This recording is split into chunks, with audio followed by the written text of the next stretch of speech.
الحمد للہ وکفا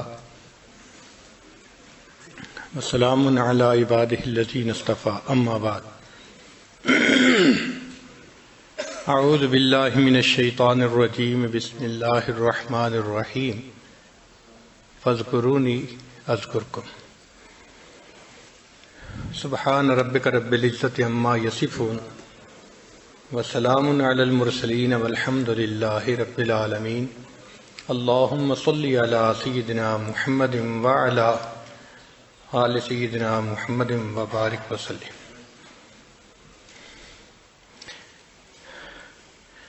آج جس حکم کا بیان ہے اس میں ابن عطاء اللہ اسکندری رحمۃ اللہ علیہ فرماتے ہیں کہ بعض سالکین ذکر کرتے ہیں تو ان کو جمعیت نہیں ملتی، غفلت ہوتی ہے، وساوس آتے ہیں، تو پھر شیطان دل میں ڈالتا ہے اس ذکر کا کیا فائدہ، تو وہ ذکر کرنا ہی چھوڑ دیتے ہیں۔ تو اس پر انہوں نے فرمایا کہ ذکر کے دوران اگر غفلت ہو جائے تو یہ کمزوری ہے، اور ذکر کرنے ہی سے غفلت کا ہو جانا یہ زیادہ برا ہے۔ ابھی تو ہم ذکر میں بیٹھے ہیں نا، جمعیت نہیں ہے، لیکن شیطان کہتا ہے ایسے ذکر کا کیا فائدہ، تو وہ کہتے ہیں کہ اگر ذکر ہی چھوڑ دیا تو وہ زیادہ بڑا نقصان ہے۔ ذکر میں بیٹھ گئے، حضوری نہ ہوئی، یہ کم نقصان ہے۔ تو ذکر میں حضور نہ ہونے کے سبب ذکر کو نہ چھوڑ، کیونکہ اثناء ذکر میں غفلت ہونے کی بنسبت نفس ذکر سے غفلت کا ہونا زیادہ سخت ہے، اس لیے معمولات نہیں چھوڑنے چاہیے، حضوری نصیب ہو یا نہ ہو، یکسوئی ہو یا نہ ہو۔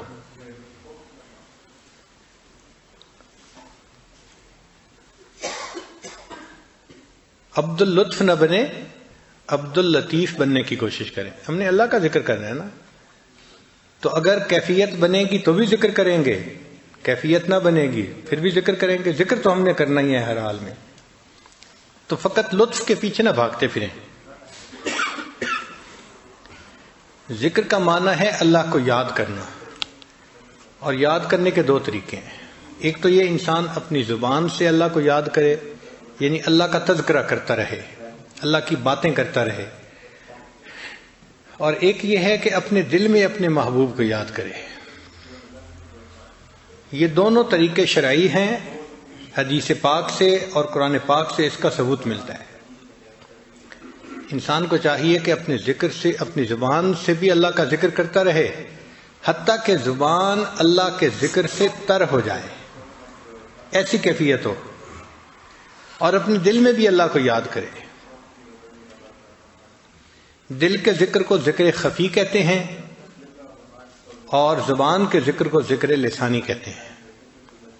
مختلف سلاسل ہیں، بعض سلاسل میں ذکر لسانی ہے، چنانچہ وہ زبان سے ذکر کرتے رہتے ہیں، لا الہ الا اللہ، لا الہ الا اللہ، الا اللہ، الا اللہ، اللہ اللہ، تو اس طرح سے زبان سے ذکر کرتے ہیں۔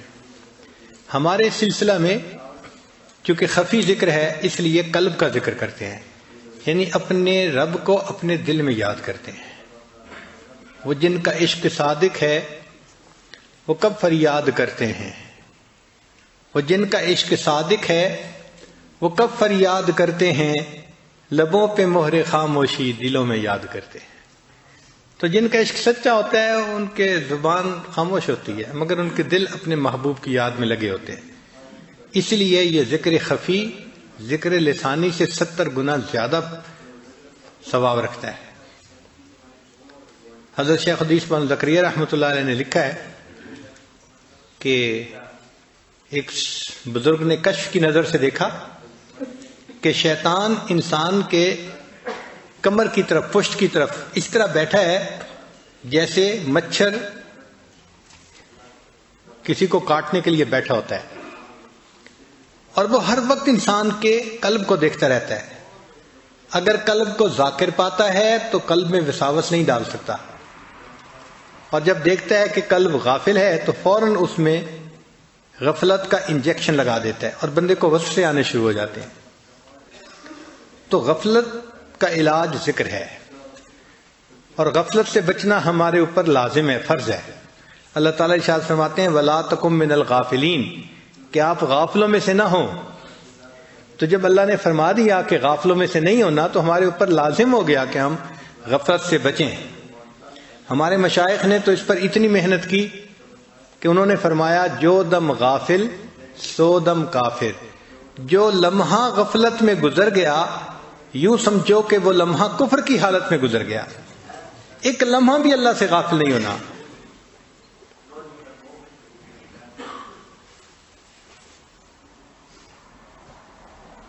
اور یہ چیز حاصل ہو سکتی ہے.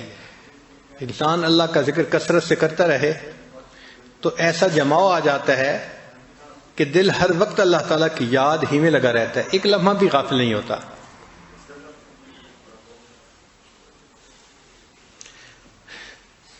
ذکر کا ذرا مفہوم سمجھ لیں. ایک مفہوم تو یہ ہے اللہ کو یاد کرنا، یہ ذکر کا معنی ہے. اور دوسرا ہر وہ کام جو نیکی کا ہے اس کو کرتے ہوئے انسان ذاکر ہوتا ہے، غافل نہیں ہوتا. چنانچہ حضرت عمر رضی اللہ عنہ فرمایا کرتے تھے کل مطیع للہ فہو ذاکر. ہر بندہ جو اللہ کا مطیع ہوتا ہے اس اطاعت کی حالت میں وہ ذاکر ہوتا ہے، وہ غافل نہیں ہوتا. تو بھلے اس کی زبان پہ اللہ اللہ کا لفظ جاری نہیں ہے، مگر چونکہ اللہ تعالیٰ کی اطاعت میں لگا ہوا ہے لہذا وہ اس کو ذکر کا مقصود حاصل ہے. سیدنا عمر رضی اللہ عنہ فرمایا کرتے تھے افضل الذکر ذکر عندما حرم اللہ، کہ افضل ذکر وہ ہے کہ جب تمہارے سامنے کوئی گناہ کا موقع پیش آئے تمہیں اس وقت خدا یاد آئے اور اللہ سے انسان ڈر جائے اور گناہوں سے بچ جائے. اگر گناہ کے موقع پہ انسان کو اللہ یاد نہیں آتا تو پھر باقی تسبیح پڑھنے کا کیا فائدہ ہوا. تو مقصود تو یہ ہے کہ اللہ کی یاد ایسی آ جائے دل میں کہ گناہ کا موقع آئے تو انسان کا دھیان اللہ کی طرف چلا جائے اور انسان اس گناہ سے بچ جائے.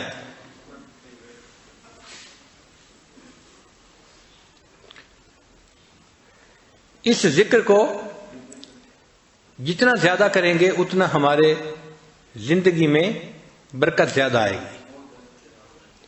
یہ اتنا اہم ہے کہ اللہ تعالیٰ نے حضرت موسیٰ علیہ السلام اور ہارون علیہ السلام کو جب نبوت سے سرفراز فرمایا اور فرعون کی طرف بھیجا تو ان کو ہدایات دی.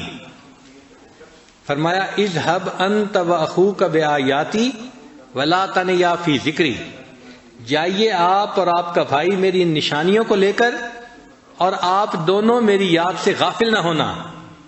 آپ دیکھیں اللہ تعالیٰ ہدایات دے رہے ہیں اور کن کو دے رہے ہیں؟ انبیاء کو دے رہے ہیں.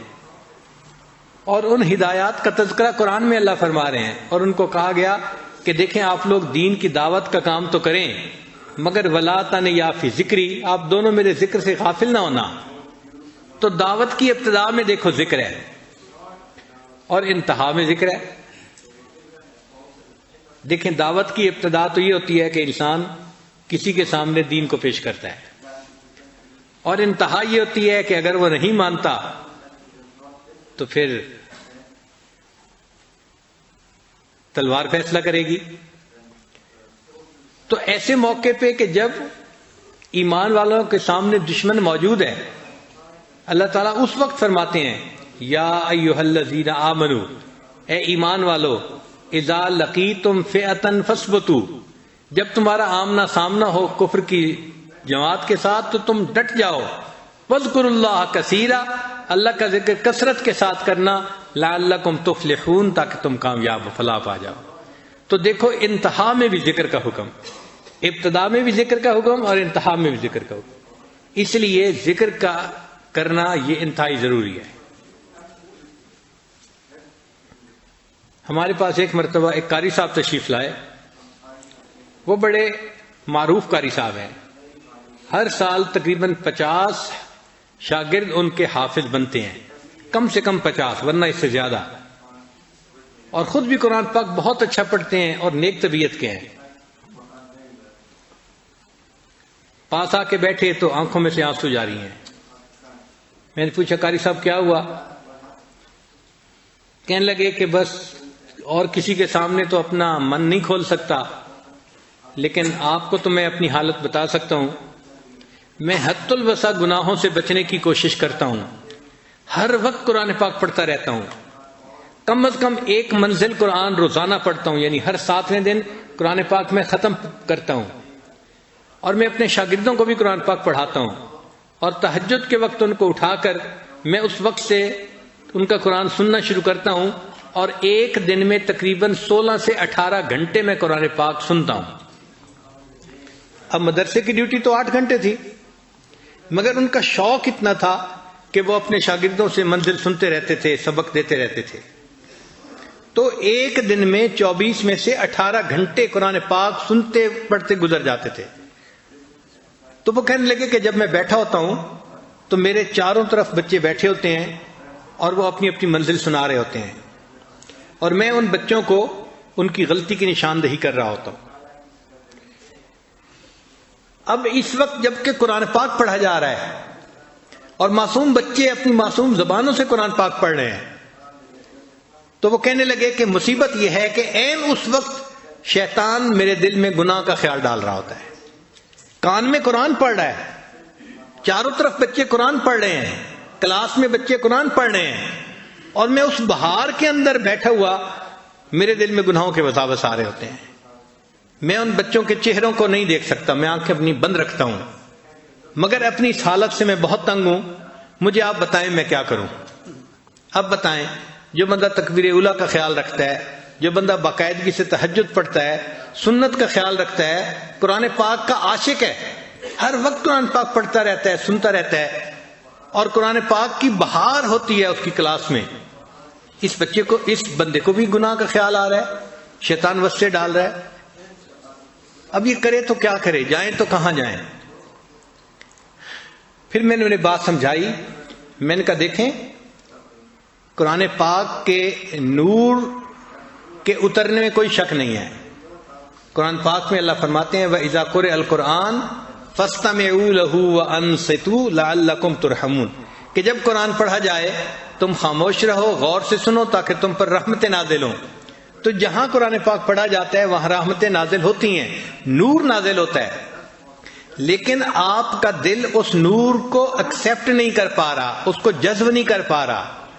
نور اترتا ہے، نور اترنے میں کوئی شک نہیں ہے، یہ اللہ کا قرآن گواہی دے رہا ہے، مگر آپ کا دل اس نور کو جذب نہیں کر پا رہا. تو قاری صاحب نے سوال پوچھا کہ جی میرا دل کیوں نور کو جذب نہیں کر پا رہا؟ پھر میں نے انہیں بات سمجھائی. میں نے کہا دیکھیں قاری صاحب، بچہ جب پیدا ہوتا ہے نا تو اس کو ماں کا دودھ پلایا جاتا ہے، اس لیے کہ اس کے لیے سب سے زیادہ موافق اس کی والدہ کا دودھ ہوتا ہے. اور اگر فرض کرو کہ والدہ کا دودھ نہ ہو یا کم ہو تو پھر اس کے لیے اس بچے کو بکری کا دودھ پلا دیتے ہیں، یا گائے کا دودھ پانی ملا کے پتلا کر کے پلا دیتے ہیں، تو بچہ اس کو بھی جذب کر لیتا ہے. پھر جب بچہ بڑا ہو جاتا ہے، جوان ہو جاتا ہے، تو پھر اتنا قوی ہو جاتا ہے کہ اب اس کو بھینس کا دودھ بھی پلا دیں تو وہ اس کو بھی ہضم کر لیتا ہے. لیکن اگر پیدا ہونے والے بچے کو بھینس کا دودھ پلائیں گے تو اس کا ہاضمہ خراب ہو جائے گا اور وہ ہسپتال پہنچ جائے گا، اس لیے کہ اس کا ہاضمے کا نظام اتنا کمزور ہے کہ وہ ثقیل دودھ کو برداشت نہیں کر سکتا. اور بھینس کا دودھ چونکہ اس میں مکھن زیادہ ہوتا ہے تو وہ ثقیل ہوتا ہے، اور گائے کا دودھ جو ہے یا بکری کا یہ لطیف ہوتا ہے.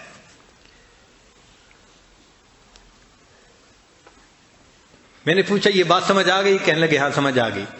میں نے کہا اب دیکھیں کہ جو قرآن پاک کا نور ہے یہ اترتا ہے یقیناً جب قرآن پاک پڑھا جاتا ہے، مگر اس نور کے اندر ثقل ہے، بھاری ہے.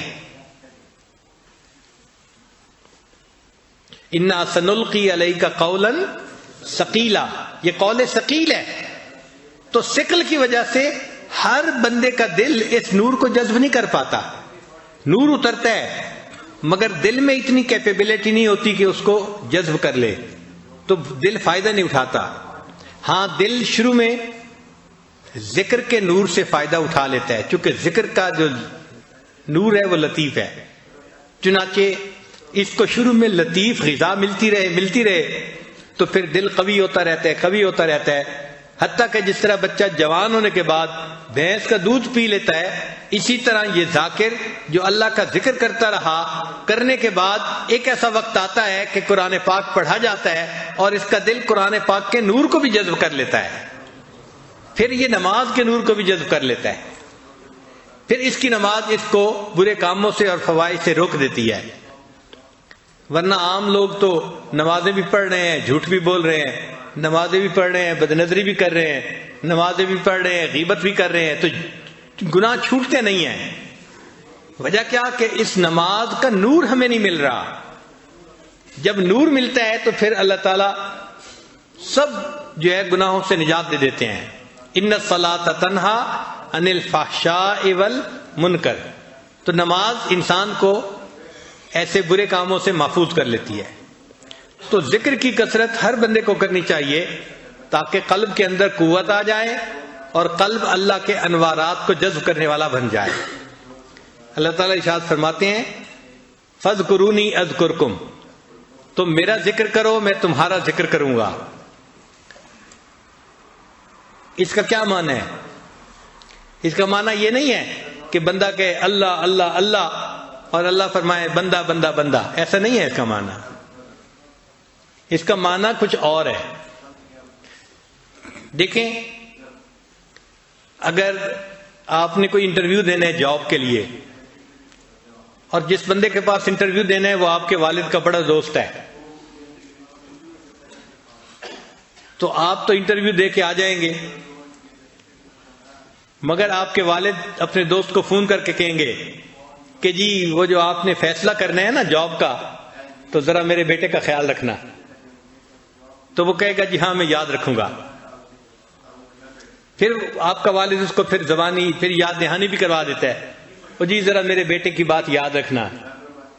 تو افسر کہتے ہیں جی میں یاد رکھوں گا۔ اب یہ جو وہ کہہ رہا ہے یاد رکھوں گا، اس کا کیا معنی ہے؟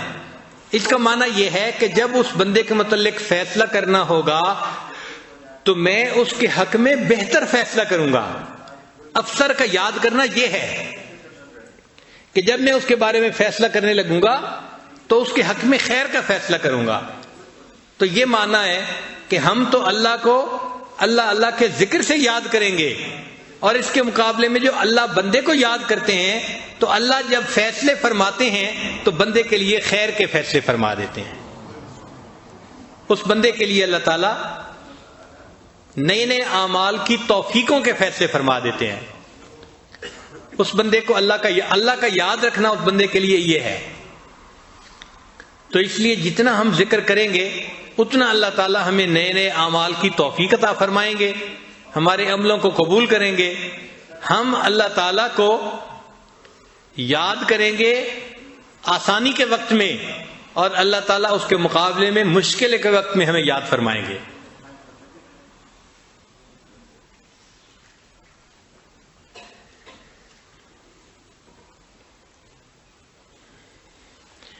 ہر چیز کے کچھ نہ کچھ اثرات ہوتے ہیں۔ اب ایک بندہ ذکر کرتا ہے تو اس کے کچھ اثرات ہونے چاہیے نا۔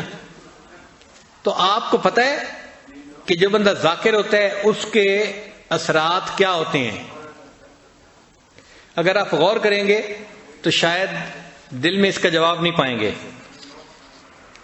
ہمارے مشائخ نے باقاعدہ اس کی تفصیل لکھی ہے۔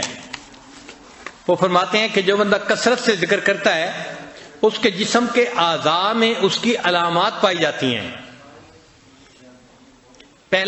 پہلی علامت کیا ہے کہ ذکر العینین بالبکا، آنکھوں میں سے آنسو کا رواں ہو جانا، دل نرم ہو جاتا ہے۔ ذکر کرنے والا بندہ دعا مانگتے ہوئے روتا ہے، نماز پڑھتے ہوئے روتا ہے، تلاوت کرتے ہوئے روتا ہے، بات اللہ کی کرتے کرتے اس کی آنکھوں سے آنسو نکل آتے ہیں، دل نرم ہو جاتا ہے نا۔ تو ذکر العینین بالبکا، آنکھوں کا ذکر یہ ہے کہ آنکھوں سے آنسو جلدی رواں ہو جائیں۔ جب دل سخت ہو جاتا ہے تو جیسے سخت زمین سے پانی نہیں نکلتا، پھر انسان کی چشم سے بھی پانی نہیں نکلتا۔ یہ جو چشم ہے نا، چشم کہتے ہیں آنکھ کو، یہ چشمہ بن جاتی ہے جب دل نرم ہوتا ہے۔ اور کئی دفعہ چشمہ بھی خشک ہو جاتا ہے. تو جب دل سخت ہوتا ہے تو یہ آنکھ کا چشمہ خشک ہو جاتا ہے, پھر آنکھ سے آنسو نہیں نکلتے.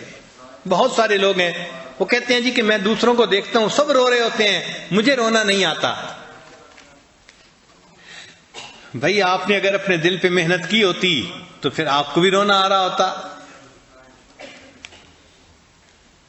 تو آنکھوں پہ جو اثر ہوتا ہے ذکر کا وہ کیا کہ ذکر العینین بالبکا, آنکھوں میں سے آنسو روانہ ہو جاتے ہیں. وذکر الاذنین بالاصغاء, اور کانوں کا ذکر یہ ہے کہ انسان کے کان بات کو سننے کے لیے متوجہ ہوتے ہیں. یعنی ایسا بندہ دوسرے کی بات کو توجہ سے سنتا ہے اور اس پر عمل کرتا ہے.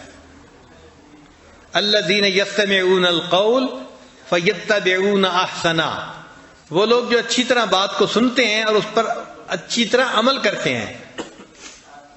آج کل ہم بہت ساری باتوں کو سنتے تو ہیں لیکن اس سے فائدہ نہیں اٹھاتے. کیوں؟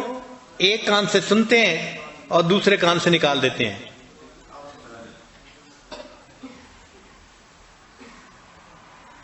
چنانچہ جہنمی جب جہنم میں جائیں گے تو اس وقت ان سے فرشتے کہیں گے کہ تمہیں کوئی ڈرانے والا نہیں آیا تھا, سمجھانے والا نہیں آیا تھا کہ جہنم سے بچنا, جنت جانے کی تیاری کرنا؟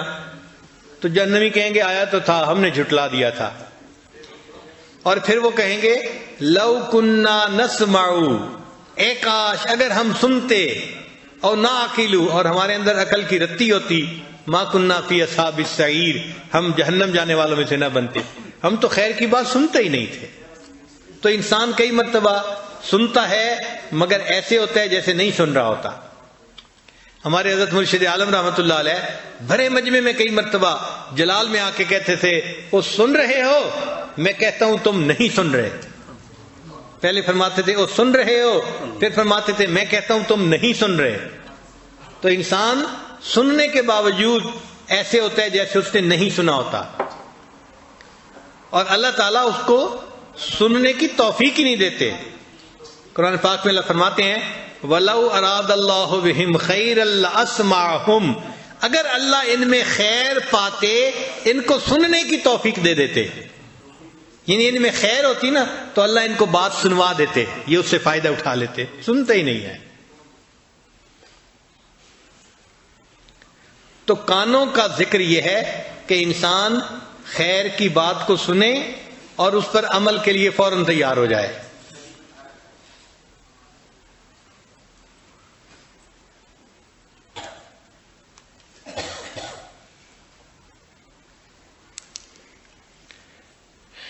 پھر فرمایا وہ ذکر اللسان بالثناء, کہ زبان کا ذکر اللہ تعالیٰ کی ثنا ہے.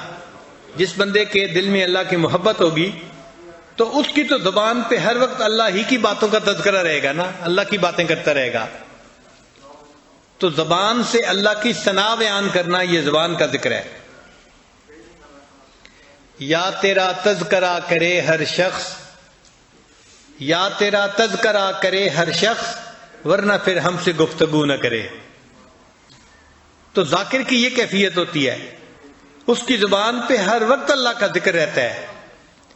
جہاں جاتے ہیں ہم تیرا فسانہ چھیڑ دیتے ہیں, موقع ملتا ہے وہ اللہ کی بات شروع کر دیتا ہے.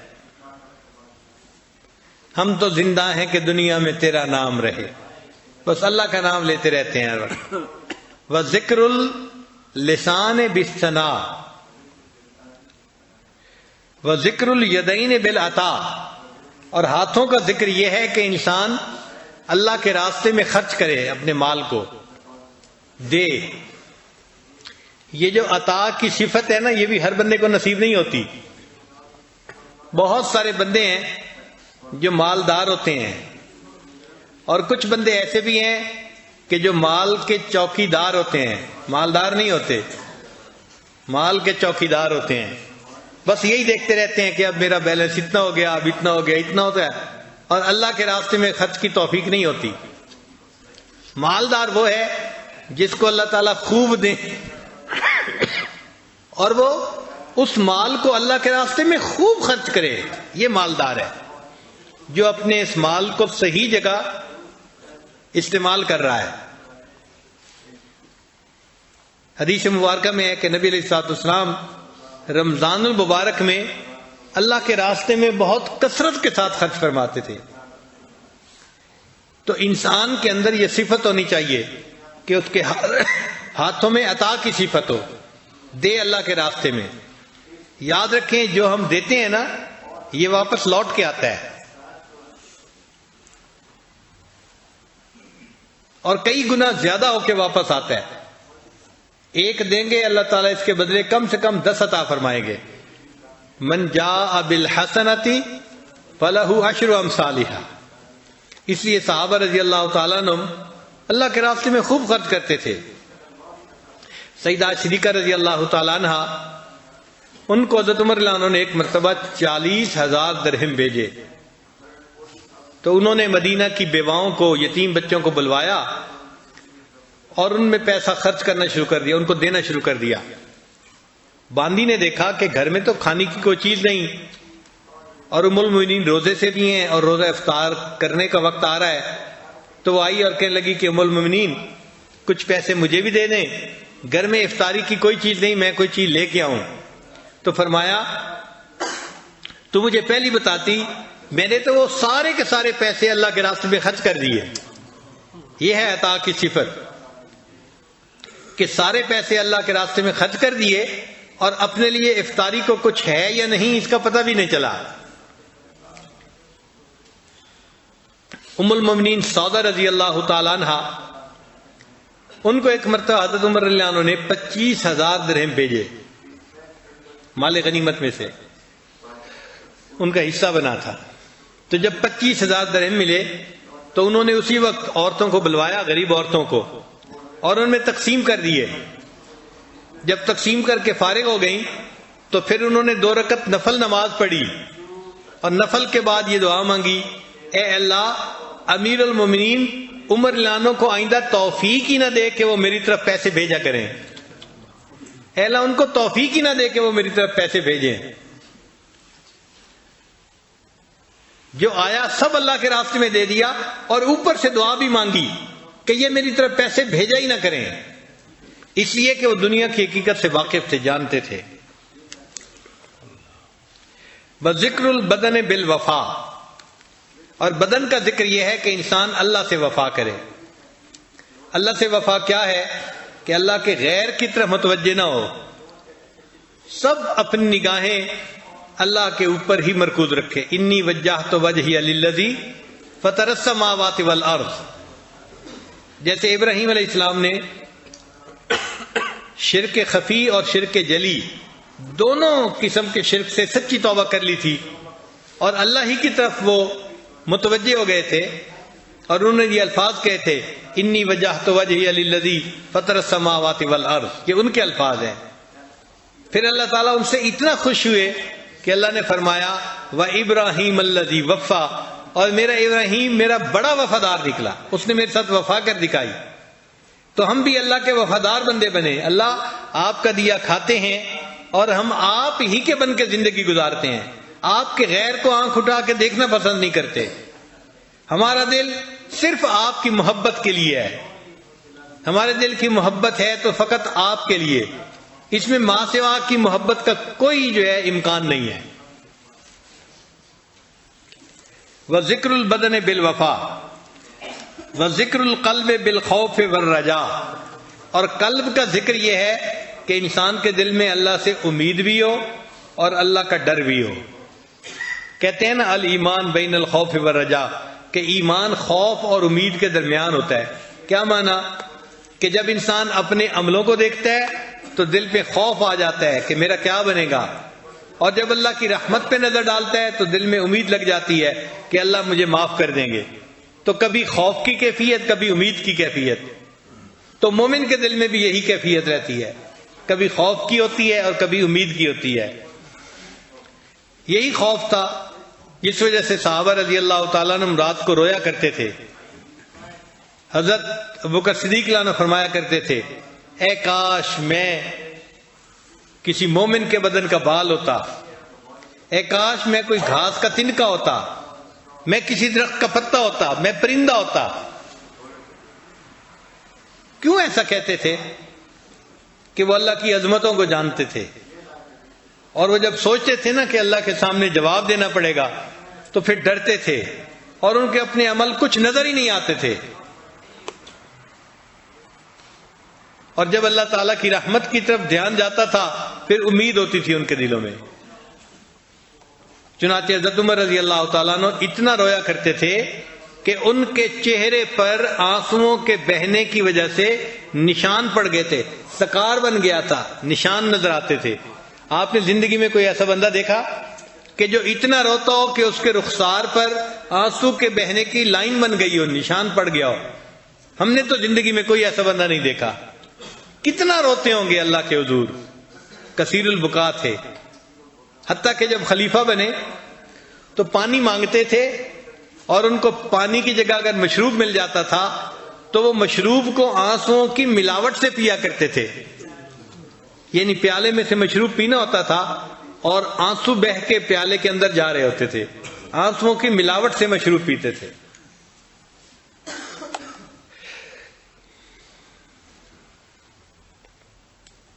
وَذِكْرُ الْقَلْبِ بِالْخَوْفِ وَالرَّجَاءِ وَذِكْرُ الرُّوحِ بِالتَّسْلِيمِ وَالرَّضَاءِ، اور روح کا ذکر یہ ہے کہ انسان کے اندر تسلیم اور رضا پیدا ہو جائے۔ تسلیم اور رضا کسے کہتے ہیں؟ کہ اللہ تعالیٰ نے جو تقدیر بنائی انسان اس کے اوپر راضی رہے، خوش رہے، مطمئن رہے کہ اللہ نے جو بنایا، جو میری تقدیر لکھی بالکل ٹھیک لکھی۔ یہ تسلیم، یہ رضا اور تسلیم کا مقام یہ کافی مشکل حاصل ہوتا ہے، محنت کرنی پڑتی ہے۔ بڑے بڑے مشائخ نے زندگی بھر نیکی تقوی کی زندگی گزاری اور آخر پر جا کر ان کو یہ تسلیم و رضا کا مقام نصیب ہوا۔ اور تسلیم و رضا یہ ہے کہ اللہ نے جو ہمارے لیے فیصلہ فرما دیا ہم راضی ہوں کہ وہ فیصلہ بالکل ٹھیک ہے۔ انسان اپنے اللہ سے راضی رہے۔ رضیت باللہ ربا وبمحمد نبیا وبالاسلام دینا، میں اپنے اللہ سے راضی ہوں کہ وہ میرا رب ہے،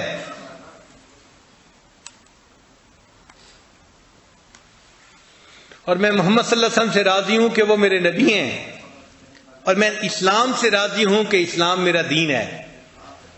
حدیث پاک میں آتا ہے کہ جس بندے کے اندر یہ تین صفتیں ہوں گی، ذاق طعم الایمان، اس بندے نے ایمان کے ذائقے کو چکھ لیا۔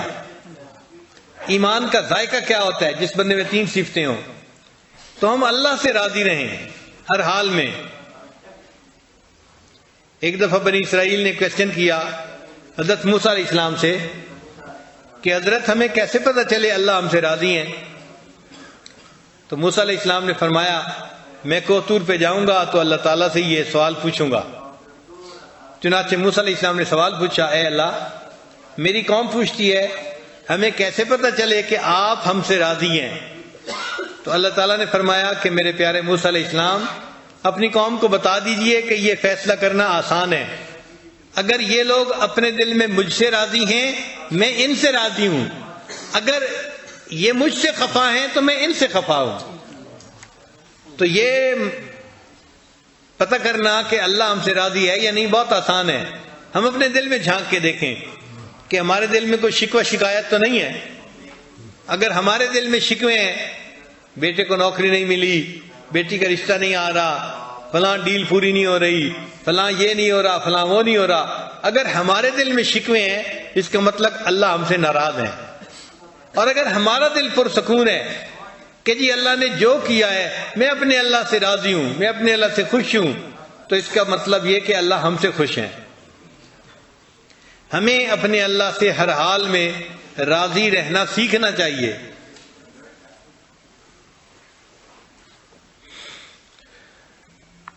لطف سجن دم بدم کہر سجن گاہ گاہ، کہ سجن کا یار کا لطف تو ہر وقت ہے اور یار کی ناراضگی وہ کبھی کبھی۔ لطف سجن دم بدم کہرے سجن گاہ گاہ ای بھی سجن واہ واہ اوں بھی سجن واہ واہ، اے میرے مالک میں ایسے بھی آپ سے راضی، میں ایسے بھی آپ سے راضی۔ تو ہم اپنے اللہ سے ہر حال میں راضی رہیں۔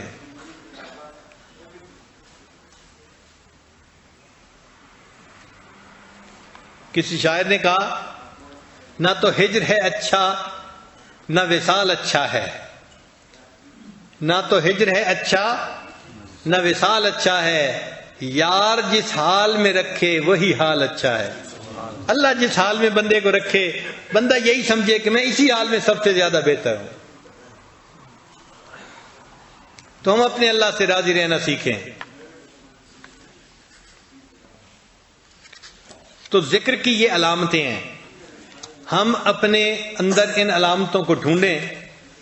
اگر ہماری آنکھوں میں بکا ہے، اگر ہماری زبان پہ اللہ کی ثنا ہے، اگر ہمارے ہاتھوں میں عطا ہے، اگر ہمارے دل میں خوف اور رجا ہے، اگر ہمارے دماغ میں تسلیم اور رضا ہے، تو یہ اس بات کی دلیل ہے کہ ہم جو ذکر کر رہے ہیں اس ذکر کے اثرات ہمارے جسم میں مرتب ہو رہے ہیں۔ اور اگر یہ کیفیتیں نظر نہیں آتی تو اس کا مطلب یہ کہ ہم طوطے کی رٹ میں لگے ہوئے ہیں، جیسے طوطا ٹیں ٹیں ٹیں ٹیں کرتا رہتا ہے، ہم بھی اسی طرح بس الفاظ پڑھ رہے ہیں، ان الفاظ کا قلب تک جو ہے اثر نہیں جا رہا۔ ایک بندے نے طوطا پالا اور اس نے اس کو اللہ کا نام سکھایا، چنانچہ وہ طوطا اللہ کا نام بولتا تھا اور اس کو دیکھنے کے لیے لوگ بڑی دور دور سے آتے تھے۔ اب جو مالک تھا اس کو طوطا بڑا پیارا تھا، وہ اس کا بڑا خیال رکھتا تھا۔ اللہ کی شان، ایک دن پنجرہ کھلا رہ گیا تو قریب کوئی بلی پھر رہی تھی، اس کا داؤ لگا، اس نے آ کے طوطے کو پکڑا اور لے کے بھاگ گئی۔ مالک کو پتا تب چلا جب طوطے نے ٹیں ٹیں شروع کر دی۔ اب اس کو غم بھی تھا کہ میرا طوطا اللہ کا لفظ بولتا تھا اور لوگ سننے آتے تھے، مجھے خوشی ہوتی تھی۔ اب اس طوطے کو بلی لے کے چلی گئی، مگر اس کو حیرانی بھی تھی۔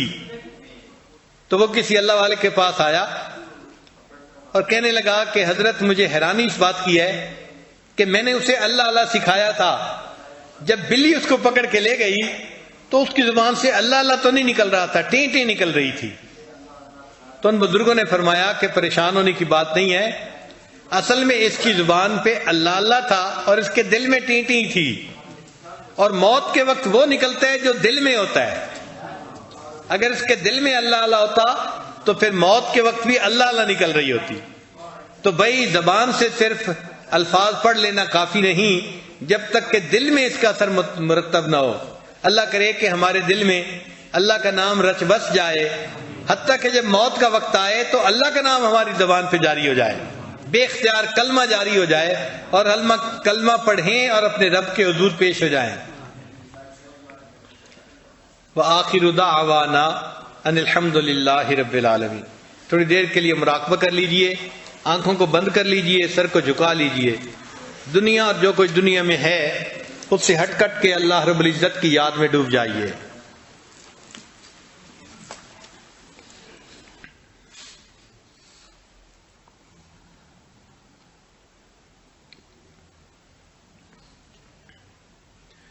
لا الہ الا اللہ محمد رسول اللہ۔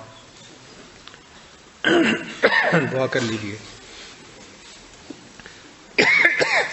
سبحان ربی العلی الوہاب۔ اللہم صلی علی سیدنا محمد وعلی آل سیدنا محمد وبارک وسلم۔ اے کریم آقا، ہم آپ کے عاجز مسکین بندے ہیں، ہمارے گناہوں کو معاف فرما، خطاؤں سے درگزر فرما، عیبوں کی پردہ پوشی فرما، جو گناہ دن میں کیے معاف فرما، جو راتوں میں کیے معاف فرما، جو محفل میں کیے معاف فرما، جو تنہائیوں میں کیے معاف فرما، جو ارادے سے کیے وہ بھی معاف فرما، جو بن ارادے کے ہوئے وہ بھی معاف فرما۔ اے اللہ، معصیت کی ذلت سے محفوظ فرما اور ہمیں طاعات کی عزت نصیب فرما۔ آنے والے وقت کو گزرے وقت سے بہتر فرما، آنے والی زندگی کو گزری ہوئی زندگی کا کفارہ بنا۔ اے اللہ، آپ کے بندے دور دور سے دل میں نیک امیدیں لے کے یہاں آئے ہیں، اے اللہ ان کی امیدوں کو پورا فرما۔ میرے مولا یہ اعتکاف میں بیٹھنے والے آپ کے در کی چوکھٹ کو پکڑ کے بیٹھے ہیں، اے اللہ ان پر رحم کی نظر فرما دیجئے، اے اللہ ان پر رحمت کی نظر فرما دیجئے، اے اللہ ان کو خالی نہ اٹھائیے، میرے مولا دامن بھر دیجئے، نیک مرادیں پوری کر دیجئے، اللہ ہم پر رحمت کی نظر فرما، ہماری ان دعاؤں کو اپنی رحمت سے قبول فرما۔ کریم آقا جو مانگا وہ بھی عطا فرما، جو مانگنا چاہیے تھا ہم نہیں مانگ سکے ہمیں وہ بھی عطا فرما۔ رب کریم ہمیں نیکی کی نئی نئی توفیقیں عطا فرما۔ اے اللہ نفس و شیطان کے مکر و فریب سے محفوظ فرما۔ میرے مالک ہمارے نفس کو نفس مطمئنہ بنا۔ اے اللہ ہم گناہ نہیں کرنا چاہتے، ہمارا نفس امارہ ہے اور شیطان بدبخت پیچھے لگا ہوا ہے، اے اللہ ہمارے نفس کو نفس مطمئنہ بنا دیجئے اور ہمیں گناہوں سے ہماری جان چھڑا دیجئے۔ اللہ ہم پر رحمت کی نظر فرما، ہماری ان دعاؤں کو اپنی رحمت سے قبول فرما۔ اے اللہ رمضان مبارک کا آخری عشرہ ہے جو آگ سے خلاصی کا عشرہ ہے، اے اللہ ہمیں آگ سے نجات عطا فرما دیجئے۔ اللہ ہم سے تو دھوپ کی گرمی برداشت نہیں ہوتی، اللہ تیرے جہنم کی گرمی کہاں برداشت ہوگی، اے اللہ رحمت کی نظر فرما دیجئے، قیامت کے دن کی ذلت و رسوائی سے محفوظ فرما لیجئے، ہماری ان دعاؤں کو اپنی رحمت سے قبول فرما لیجئے۔ ربنا تقبل منا انک انت السمیع العلیم تب علینا انک انت التواب الرحیم۔ صلی اللہ تعالی علی حبیبہ سیدنا محمد وآلہ واصحابہ اجمعین برحمتک یا ارحم الراحمین۔